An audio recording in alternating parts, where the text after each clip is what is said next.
ও গুলটে মামা, গুলটে মামা, তুমি কি ভাবছো গো? ও গুলটে মামা, অনেক গভীর ভাবনা রে, ভেরি দুঃখজনক, ইমোশনালিস্টিক। বলো না বলো না। দুঃখের কথা বললে দুঃখ কমে যায় গুলটে মামা। ওরে এই দুঃখ ঠিক সেই টাইপের দুঃখ নয় রে। তাহলে ওরে গলদপুরের ভুলভাল বলদের দল, এই যে আমি আমার সারাটা জীবন আড্ডার জন্য উৎসর্গ করিলাম, আমি কি পাইলাম? মানে ভেরি ইজিক্যালি সোজা রে। আমার মৃত্যুর পর এই গলদপুরের লোকজন আমাকে কি ভুলিয়া যাইবে? অবশ্যই। ঘটন, মুখ শান্তিং কর, পুরোটা শুনে উত্তর দে। এই ঠিক আছে ঠিক আছে ঠিক আছে, তুমি বুঝিয়ে বলো গুলটে মামা। না মানে আমি বলছিলাম যে এই যে আমি বাঙালির এই আড্ডা শিল্পকে বাঁচাইয়া রাখিবার জন্য সারা জীবন আন্দোলন করিলাম, তার জন্য এই গলদপুরের স্কুল মাঠে আমার একটা পাথর মানে প্রস্তর খণ্ডের মূর্তি যদি স্থাপিত হইত, তাহলে আমার এই মারমার আত্মা শান্তি পাইত। তোমার স্ট্যাচু বসাতে চাইছে স্কুল মাঠে? আরে হ্যাঁ রে হ্যাঁ, বিশাল আকার এক মূর্তি, গলায় ঝুলিবে মল্ল মানে মালা। কাকে করবে পার্টি? ইস ভেন্ডি, স্ট্যাচু থাকিলে কাক তো ইয়ে করিবেই, কাকের কোনো দোষ নাই, তুই সেই ইয়ে পরিষ্কার করিবি, ইহাই আমার নির্দেশ। ঠিক আছে। দূর, গাছে কাঁঠাল গোপে তেল। তোমার ওই মূর্তি কে আর প্রতিষ্ঠা করবে বলো? সে তো অনেক খরচ। তাছাড়া সারা জীবন আড্ডা মেরেছো বলে তোমার জন্য কেউ এক পয়সাও খরচ করবে না। তুমি কি কিছু আবিষ্কার করেছো নাকি? নাকি তুমি বিশ্ববিখ্যাত শিল্পী, সাহিত্যিক, না কবি? নয়তো সমাজ সেবক। কিন্তু একটা বড় কিছু তো করতে হবে গুলটে মামা। গুলটে মামা ও গুলটে মামা, দুঃখে থম মেরে গেছে। থম থম থম, লুচি আর আলুর দম, ট্রেন যায় ঝমাঝম, থম থম থম। নমস্কার। এসব কি বলছো তুমি গুলটে মামা? মনে পড়ে গেছে রে, মনে পড়ে গেছে, আমারও মূর্তি প্রতিষ্ঠার কারণ আছে আছে আছে। এ কি তুমি কবিতা করে কথা বলছো কেন গুলটে মামা? ওরে ওরে ওরে, আমি তো কবি রে। হ্যাঁ রে গলদপুরের বেরসিক বলদের দল, আমি কবি। তোরা কি আমার শিষ্য হবি? আলবাত, তবে ব্যাপারটা একটু খোলসা করে বলো না গুলটে মামা। হ্যাঁ হ্যাঁ, তুমি আবার কবি হলে কবে থেকে? সে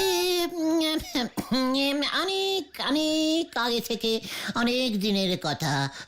আমি তখন থাকিতাম বুড়ো কাসুন্দিপুর নামক এক রাজ্যে। সারাটা দিন একটি বটের গাছের নিচে বসিয়া বলে যাকে বলে কবিতা লিখিতাম। গুলটে মামা গুলটে মামা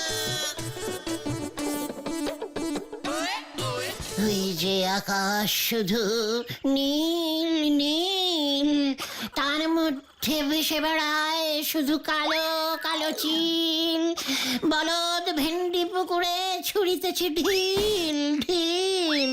এমন সময় সেখান দিয়া যাইতেছিলেন সেই রাজ্যের রাজা, উনি আমার কবিতা শুনিলেন। বাবা বাবা বাবা, কি সুন্দর কবিতা! কে তুমি কবি? কি নাম তোমার?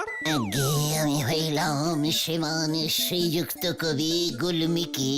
ঠিক আছে, আজ থেকে তুমি হইলে আমার সভা কবি।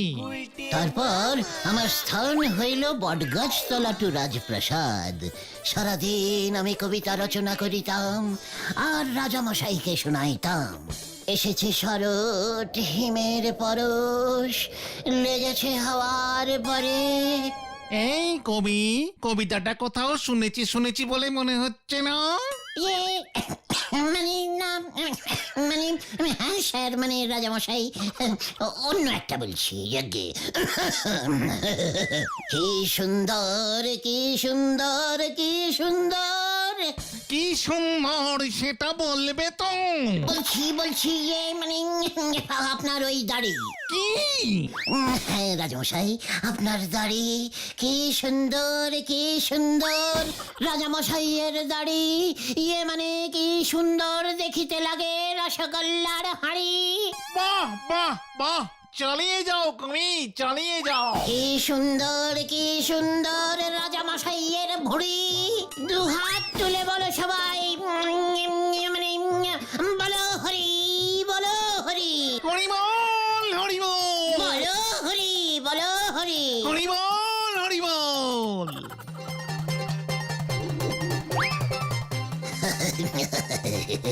ঠিক আছে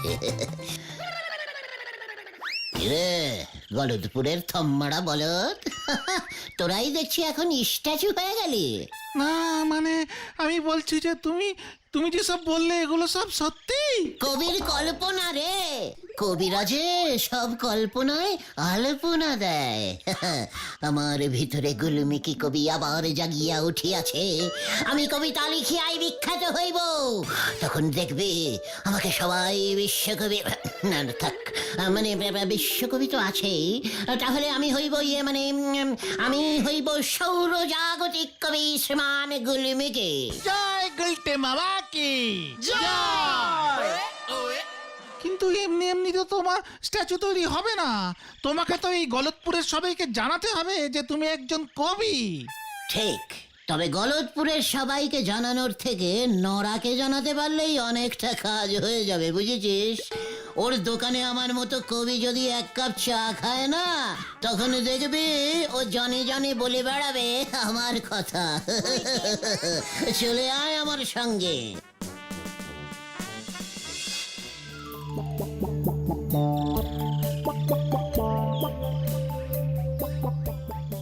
কি গো, আজ যে দেখতেছি গুলটে বাবু কোনো কথাই বলতেছে নে, একেবারে থম মেরে গেছে। ও গুলটে মামা আবার থম বলেছে, শুরু করো শুরু করো। থম থম থম, নরা চায় চিনি দিবি কম কম কম। হরি বল, গুলটে বাবু যে কবিতা করে চা চাইতেছে গো। গুলটে মামা তো একজন বিশ্ববিখ্যাত কবি নরদা। হ্যাঁ, গুলটে বাবু এমন থম মারা কবি আবার কবে ঠিকই হলো গো? নরা সাবধান, কবিকে অসম্মান থম মারা বলবি না। 2 চামচ চিনি দিয়ে 1 কাপ চা দিয়ে যা শিগগির। এই যে গুলটে বাবু, আপনার চিনি দেওয়া চা ফু দেখা। আমিও কেমন কবিতা করে দিলাম, ওসব ফুটো কবিতা আমার কাছে ঝেড়ে লাভ নেই গুলটে বাবু। সে আমিও এমন কবিতা ঝরঝর করে বলতে পারি। নরা নরদা নরদা, তুমিও তো জানো না আমাদের গুলটে মামা আগের জন্মে বিশাল বড় কবি ছিল, নাম ছিল গুলমিকি। এ জন্মে কবি গুলমিকি হয়েছে গুলটে, তার কবিতাও গেছে উল্টে।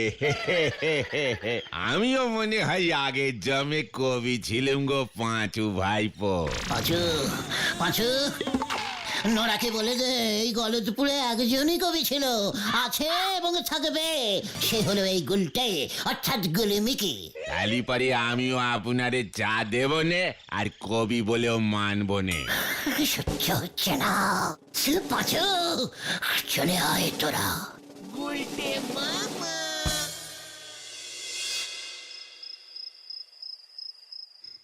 না না না না না না না না, যেভাবেই হোক লোকজনকে জানাতেই হবে যে আমি একজন বিশ্ববিখ্যাত কবি। কিন্তু কিভাবে জানবে?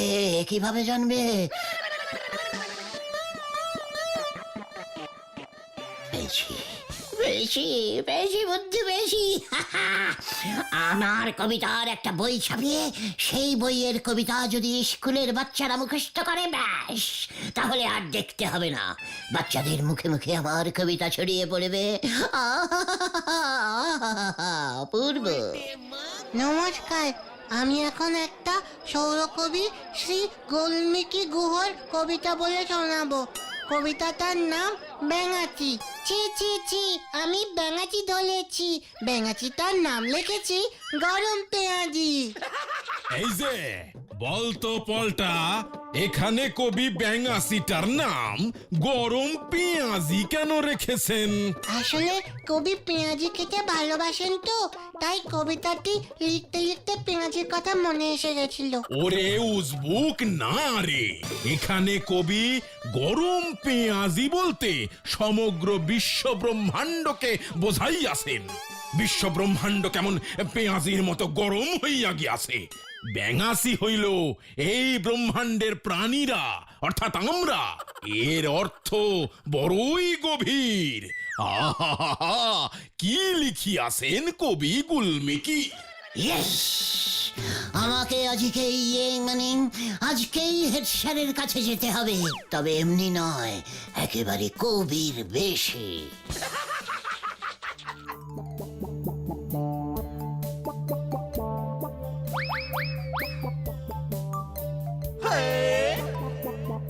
আসতে পারি স্যার? কে? ভিতরে আসুন। নমস্কার শ্রী শ্রদ্ধেয় হেড স্যার মশাই, আমি যে একটু আপনার সাথে কথা বলিতে চাই। আরে উজবুকের দল, বড় উজবুকটা আবার এমন পোশাক পরেছে কেন? কি ব্যাপার, যাত্রা দলে নাম লিখেছো নাকি? না না না না না না না না, আগে না স্যার, আমি তো এখন কবি। কি কবি তুই? ওই ওই তুই বের হবি নাকি? একই উত্তেজনা নয়, বড় ভয় হয়। স্যার, আমার কথাটি শুনুন, দয়া করে আমাকে আপনি চিনুন। তোকে আবার সেনার কি আছে রে উজবুক? গলতপুরের তুই বড় উজবুক গুলটে। ওই রকম সং সাজলে কি ভেবেছিস আমি তোরে চিনতে পারবো না? আমারে বিরক্ত করতে স্কুল পর্যন্ত এসে গেছিস, এত বড় সাহস তোদের? না স্যার, ভুল বুঝবেন না, এই জন্মে আমি গুলটে, কিন্তু আগের জন্মে তো আমি ছিলাম কবি গুলমিকি। আমার লেখা পুরনো কবিতাগুলো সব মনে পড়ে গেছে স্যার। তাই স্যার, আমি আপনার কাছে এসেছি। বুড়ো কাসুন্দিপুর রাজ্যের রাজার সভাকবি ছিলাম আমি। ওই সময় অনেক কবিতা লিখেছিলাম। ওইগুলো যদি এই জন্মে বই করে ছাপিয়ে বার করে স্কুলের ছেলেপুলেদের পড়তে দেন, ওরা খুব উপকৃত হইতো স্যার। কি আমার সঙ্গে মস্করা করার আর জায়গা পাও না উজবুক মরকট? তুমি আগের জন্মে গুলমিকি কবি ছিলে, হতচ্ছাড়া, কয়ের পিঠে খ লিখতে পারে না, আর তোমার বই আমি ছাপাবো। এ মা, কেন পারি তো। কয়ের পিঠে খ, নীল ডাউন হ, হা হা হা, প ফ ভ। হতচ্ছাড়া!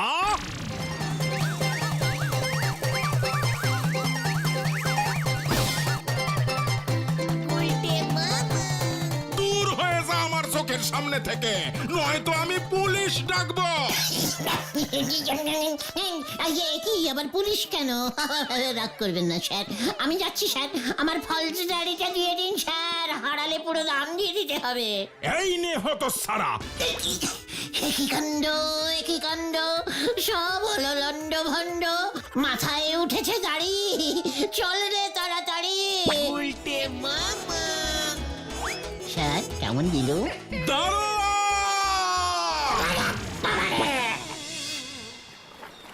উল্টে মামা এবার কি করবে গুলটে মামা?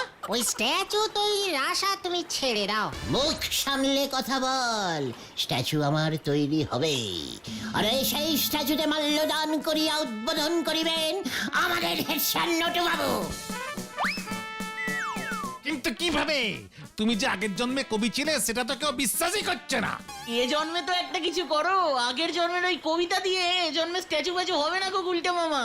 ওরে গলদপুরের ব্যর্থ বলদের দল, আমি এমন একটা বড় কিছু করিব, তখন দেখিবে শুধু এই গলদপুর নয়, প্রত্যেক পাড়াতেই আমার একটি করিয়া মূর্তি স্থাপন হইবে। এই গলদপুরের নাম বদল করিয়া এই কবির স্মরণে গুলটেপুর হইয়াও যাইতে পারে। কি করবে তুমি? মহাকাব্য লিখিব। মহাকাব্য? আরে মহাকাব্য, ইয়া মোটা হবে বইটা। আমার মাথাটা কেমন যেন ঘোরাচ্ছে গুলটে মামা। এখন তো তোদের অনেক কিছুই ঘোরাবে। তার থেকে বরং ঘরের ছেলে ঘরে ফিরে যা। আর হ্যাঁ শোন, কাল থেকে আমাকে আর পাবি না কিন্তু, বলে দিলাম। আড্ডা বন্ধ। কেন? কোথায় যাবে তুমি? সময় হলেই সব জানতে পারবি। আজ তো একটা মহাকাব্য লেখা তো সহজ কাজ নয় রে, ওসব তোরা বুঝবি না। উল্টে মামা যা বাবা।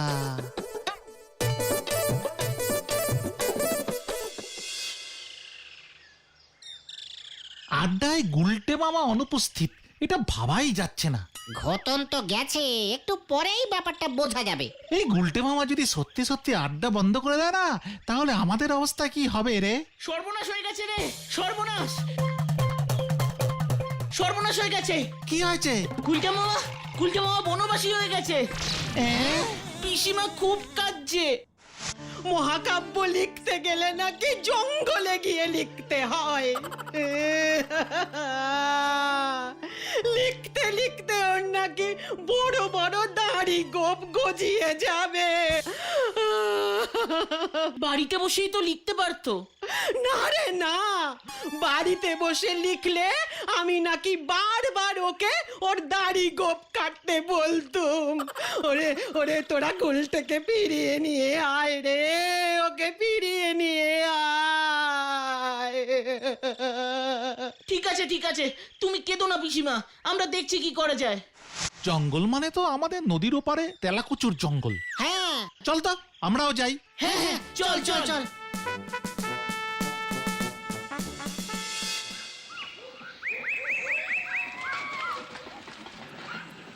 গুলটে মামা কোথায় গেল বলতো?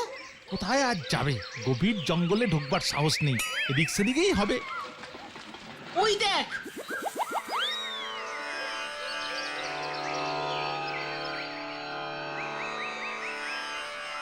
আরে গুলটে মামা গো, ও গুলটে মামা, গুলটে মামা গো, ও গুলটে মামা। গুলমিকে মামা বল, আজ থেকে আমি হলুম ঋষি গুলমিকে। পিসিমা খুব কাঁদছে, বাড়ি চলো। আরে বাড়িতে বসে মহাকাব্য রচনা করবে তুমি? কভি নাহি, একদম নয়। ইতিহাস বইতে লেখা রহিবে এই টালাকুচোর তপবনে ঋষি গুলিমিকি মহাকাব্য লিখিয়াছেন। তোরা পারলে আমার দাড়ি গোঁপওয়ালা একখানা ছবি তুলে রাখিস, ইতিহাস বইতে ছাপাতে হইবে তো। কিন্তু তুমি এই জঙ্গলে কতদিন থাকিবে? মানে থাকবে 50, 60, 80, তার থেকেও বেশি বছর লাগিতে পারে। কি নিয়ে তুমি মহাকাব্য লিখবে? গল্পটা কিসের হবে? ভূতের? ঘটন, মহাকাব্যে ভূত আনিয়া ফেলিয়াছ, ফাজিল বালক। ঠিক আছে, সবই তো বুঝলাম, কিন্তু এত বছর ধরে লিখবে তুমি, এর জন্য তো প্রচুর পৃষ্ঠা চাই, কাগজ চাই, কালি চাই, কলম চাই, এসব চাই গুলটে মামা। তোরা সাপ্লাই দেবে? রোজ এসে আমাকে এক দৃষ্টে কাগজ আর এক দোয়াত কালি দিয়ে যাবে, ইহাই আমার নির্দেশ। মহাকাব্যের শেষ পাতায় এর জন্য তোদের নাম আমি পদবিশুদ্ধ লিখিয়া যাইব, আমার সঙ্গে সঙ্গে তোরাও অমর হইয়া যাইবে। কিন্তু এত কালি আর পৃষ্ঠার যোগান দিতে দিতে তার আগেই তো আমরা মরে যাবো গুলটে, মানে গুলমিকি বাবা। মরিয়া গেলে বইতে তোদের নাম উঠিবে না। সে না হয় বুঝলাম, কিন্তু তুমি খাবে কি? মুনি রাজা খায় ফল মূল লতা পাতা, মানে শাক পাতা, পুরো নিরামিষ। রাতেও বাড়ি ফিরবে না? কে রে? মুনিদের লাইফ সম্পর্কে ঘটনাটা দেখছি কোনো কিচ্ছু জানা নেই। তোরা এখন এখান থেকে দূর হয়ে যা, আমার চোখের সামনে থেকে দূর হয়ে যা। এইবার আমি ধ্যানে বসলুম।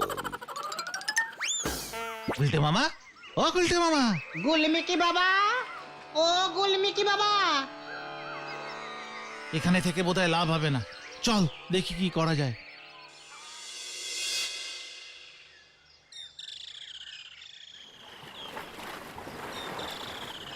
কি করা যায় বলতো? গুলটে মামা যা খেপেছে, সহজে বাড়ি ফিরবে বলে মনে হচ্ছে না। অন্তত 2-3 দিন তো থাকবেই। জঙ্গলে 2 দিন থাকলে তাহলে গুলটে মামাকে আর দেখতে হবে না। উল্টে মামার ঘাট থেকে কবি হওয়ার ভূত নামাতেই হবে। রাইট, ঠিক বলেছিস, ভূত দিয়েই ভূত নামাতে হবে। মানে শোন তাহলে। এ বাবা, ওহো মাগো, কি কাঁচালে পড়লাম রে ভাই।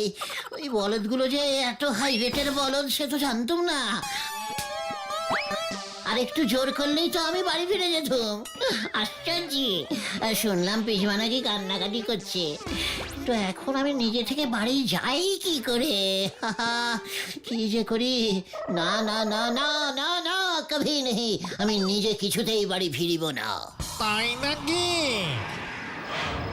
তাহলে তো আমাদের খুব ভালোই হলো। এই কে কে ওখানে? কে? গুলমিকি, কেমন আছিস তুই?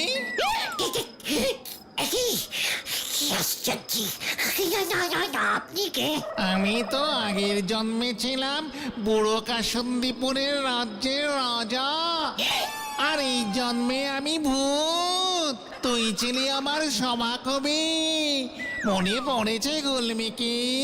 এই না তো, কই আমি তো আগের জন্মে কিছুই ছিলাম না। ইয়ে মানে আমি তো ঘোড়া ছিলাম মনে হয়।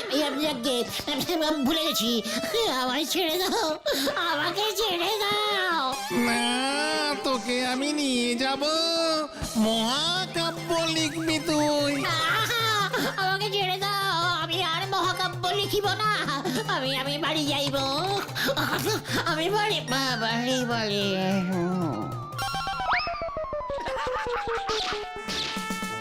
নে, প্ল্যান মনে হয় কাজে দিয়েছে।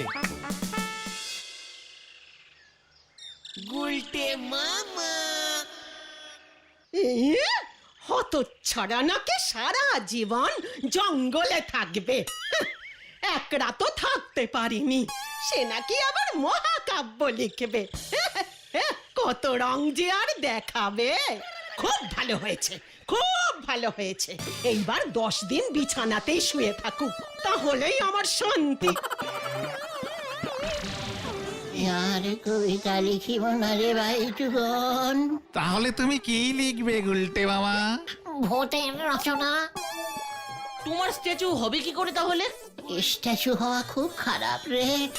মাথায় কাক পক্ষীতে শুধু ইয়ে করে, ওসব আমার দরকার নেই রে।